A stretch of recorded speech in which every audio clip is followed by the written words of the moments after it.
Guys, it's basic economics. When the rupee is going to fall, inflation is going to get compoundedly high, and then तुम loan नहीं ले पाओगे.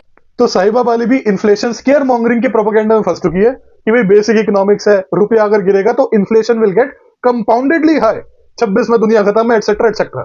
अब देख लेते हैं उन इंस्टीट्यूशन का, रिसर्च इंस्टीट्यूशन का इन्फ्लेशन को लेकर के क्या प्रोजेक्शन है, who have a reputation to lose. अब जैसे आरबीआई हो गया, छोटा मोटा इंस्टीट्यूशन है इंडिया का, अंधभक्त इंस्टीट्यूशन, यही पलवल में उनका मेन ऑफिस है.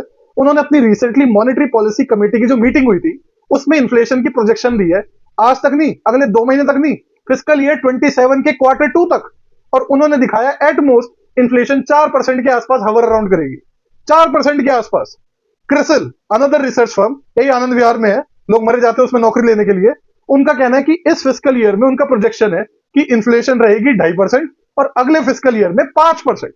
अब आप कह सकते हो 5% इन्फ्लेशन इतनी ज्यादा, केशव ऐसी उसको डिसमिस कर रहे हैं. नहीं भाई साहब, आकाश बनर्जी जैसे क्रिटिक्स का कहना है कि इन्फ्लेशन इस समय इंडिया में डेंजरसली लो लेवल पर है और 6% तक भी अगर इन्फ्लेशन हो तो कोई दिक्कत वाली बात ही नहीं है. जरा सुन लो. दरअसल सच यह है कि अक्टूबर के महीने में हमारे देश का रिटेल इन्फ्लेशन 0.25% तक गिर चुका था. अब इतना कम इन्फ्लेशन बाय द वे कोई अच्छी खबर नहीं होती है. आरबीआई के अपने बैरियर्स के हिसाब से, अपने अकाउंटिंग के हिसाब से भारत में स्टेबल ग्रोथ के लिए इन्फ्लेशन हमेशा 2 से 6% के बीच में होना चाहिए.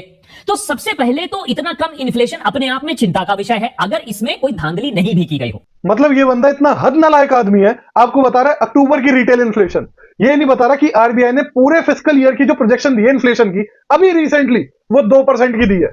तो ये जो 4% प्लस माइनस 2% उसके लोअर बाउंड पे ही है हम, ये नहीं बता रहे. और ये जो फ्रेमवर्क दिया था आरबीआई ने, ये 2021 में दिया था अगले 5 सालों के लिए, जो 5 साल खत्म होने को आए हैं.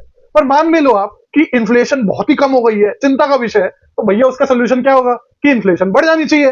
पर आकाश बनर्जी को वो भी गवारा नहीं है, उस पे भी ये बंदा पब्लिक को पैनिक बेच रहा है.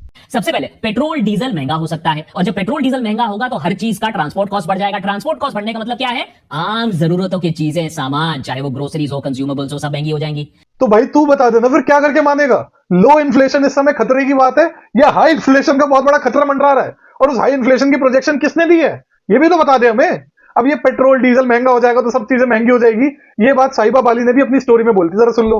You will be paying because ultimately consumer pays. When oil becomes expensive, tech becomes expensive, everything will come on to you and then you'll see it later. Stupid. अब ये सब भी हवा हवाई बात है. आप देखो क्रिसिल की रिपोर्ट में जो मैंने हाईलाइटेड पोर्शन करा है, इसके जस्ट नीचे क्या लिखा है कि S&P ग्लोबल कह रहा है कि 2025 में जो ब्रेंट क्रूड ऑयल का प्राइस था $68 पर बैरल, वो $60 पर बैरल हो जाएगा अगले साल. माने 10% से ऊपर का फॉल. चाइना में एक्सेस कैपेसिटी पड़ी है तो वहां भी प्राइस का प्रेशर नहीं है, और जीएसटी से जो कट्स हुए उससे भी प्राइस में रिलीफ मिलेगा, तो ओवरऑल इन्फ्लेशन जो है वो मॉडेस्ट ही रहेगी. तभी इन्होंने अगले फिस्कल ईयर का 5% का प्रोजेक्शन दिया है. तो आई गेस साहिबा बाली और बाकी आप सबको भी अच्छे इन्फ्लुएंसर्स को फॉलो करना चाहिए.